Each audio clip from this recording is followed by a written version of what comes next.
A gente comentava o seguinte, que algumas semanas atrás, o Luiz citou isso, eu fui um dos que nesse programa falei que eu achava que o candidato republicano estava com a mão na taça, né? E eu vou dizer uma coisa, se acontecer da candidata democrata ganhar, eu realmente vou ter que reaprender muitas coisas que eu acho que eu aprendi nessa análise que a gente tenta fazer. Ninguém tem bola de cristal, os fenômenos mudam, as influências são dinâmicas, mas para mim será muito impressionante ver uma candidata do perfil da candidata americana dos democratas virar presidente dos Estados Unidos.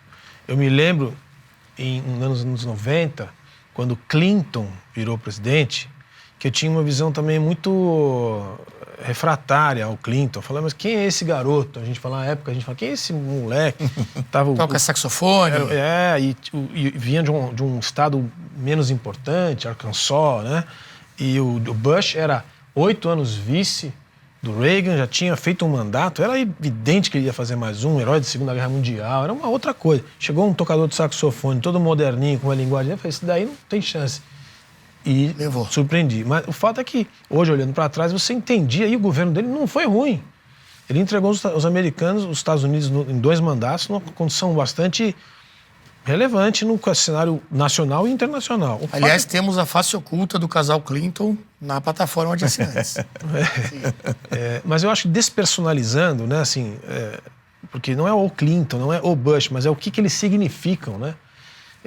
Eu não gosto tanto do Trump quanto da Kamala Harris. Eu não sou eleitor americano, mas eu acho que poderia ter pessoas mais interessantes.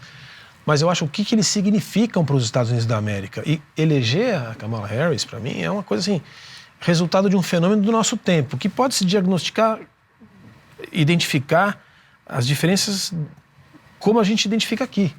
Uma mídia muito tendenciosa, como você acabou de mostrar, um judiciário também se comportando de uma maneira, ainda que nos Estados Unidos seja muito melhor do que aqui, a instituição sofre alguns abalos também de alinhamento político que são evidentes. Uhum. Então, o tal do sistema não joga a favor da democracia ou de uma disputa entre iguais, né?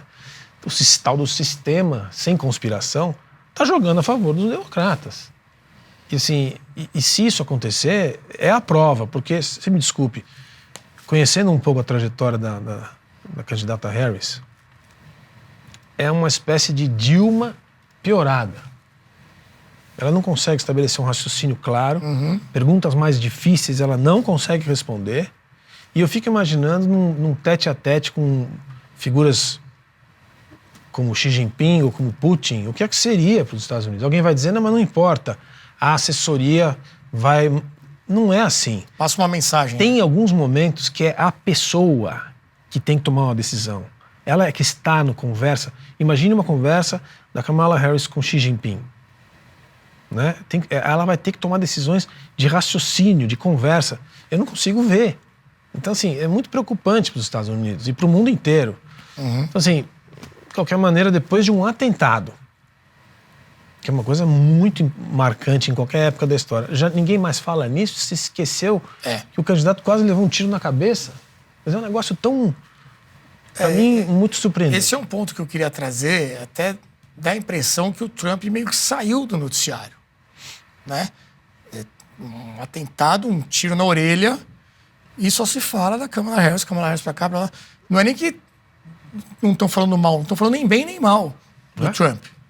Né? Mas você vê não é que estão falando mal, estão ignorando ele. E a campanha dele também não está usando isso. Então você vê, tem um... ou seja, de um lado... Você tem a mídia do compadrio com o governo, não está divulgando nada do Trump, é exatamente isso que está acontecendo. E do lado do Trump, eles não estão usando essa questão do tiro, o atentado, como sendo algo político, uma alavanca política. Então, algo mais, eu acho que eles estão lendo esses dados que eu mencionei.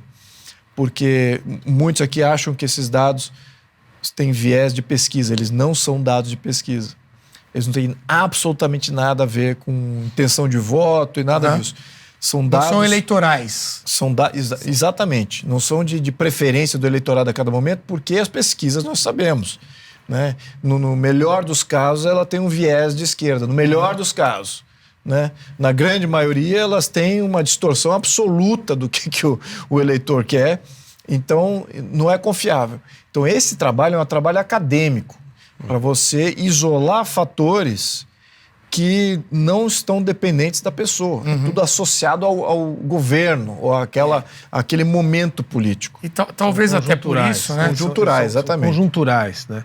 O Lichtman, que é o professor, exatamente. ele põe, por exemplo, sei lá, algum conflito internacional, pois efeito de um conflito internacional no momento, efeito de um conflito interno no momento.